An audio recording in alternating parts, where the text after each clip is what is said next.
Hello বন্ধুরা, রোজকার মতো কাজ শুরু করে দিয়েছি। আজকে কর্তামশাই বাজার থেকে একটা মোচা নিয়ে এসেছে। বেশ বড়ই মোচাটা। মোচা বাছতে বসে পড়েছি।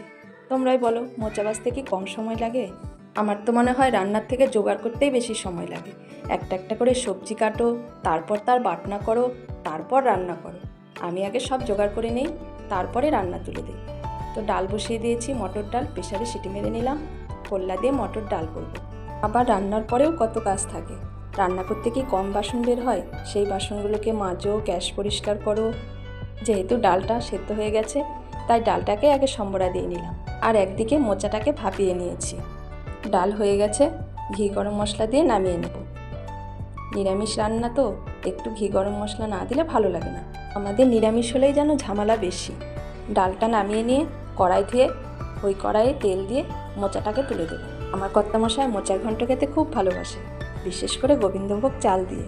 আমি তো মোচার ঘন্ট এভাবেই করি, ছোট ছোট করে আলু দিয়ে, গোবিন্দভোগ চাল দিয়ে আর একটু আদা জিরে বাটনা দিয়ে মোচার ঘন্ট করি। একটু বাদাম, সাথে যদি থাকে চিংড়ি মাছ, তাহলে তো আরও জমে যায়। আজকে যেহেতু নিরামিষ রান্না করছি, তাই নিরামিষ ঘি গরম মশলা দিয়েই করছি। আমরা কত যত্ন করে একটা একটা করে কত সময় ধরে রান্না করি, আর খেতে দিলে 10 মিনিটেই খাওয়া শেষ। তবে প্রতিদিন কিন্তু মাছ মাংস খেতে ভালো লাগে না, মাঝে মধ্যে এরকম নিরামিষ খাবারও কিন্তু ভালো লাগে। মোচার ঘন্ট হয়ে গেল, এবার ওই কড়াই আবার তেল দিয়ে এবারে করব পনির আলু সয়াবিন দিয়ে একটা তরকারি করে দেবো। ছেলে 10টার মধ্যেই কলেজে চলে যায়, তখন তো আমার সব রান্না হয় না, যা হয় তাই দিয়েই খেয়ে চলে যায়।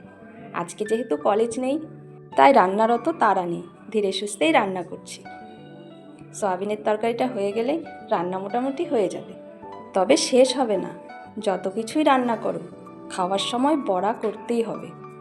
ছাদ বাগান থেকে আবার কিছুটা লঙ্কা তুলেছিলাম, সেই লঙ্কাগুলোর আজকে আবার বড়া করব। নিরামিষ রান্নায় একটু বড়া না হলে নাকি ঠিক জমে না। খাওয়ার সময় বড়া করতে চলে এলাম। আজকের বড়াটা বেসন দিয়ে করিনি, ডাল ভিজিয়ে রেখেছিলাম, ডাল দিয়েই বড়াটা করলাম। এত সুন্দর লাগে খেতে, আর এই লঙ্কাগুলোর দারুণ টেস্ট, একটুও ঝাল নেই, খেতে খুব ভালো লাগে। তো এদিকে আস্তে আস্তে বড়া ভাজা হোক, আর এদিকে কর্তামশাইয়ের থালাটা সাজিয়ে ফেলি।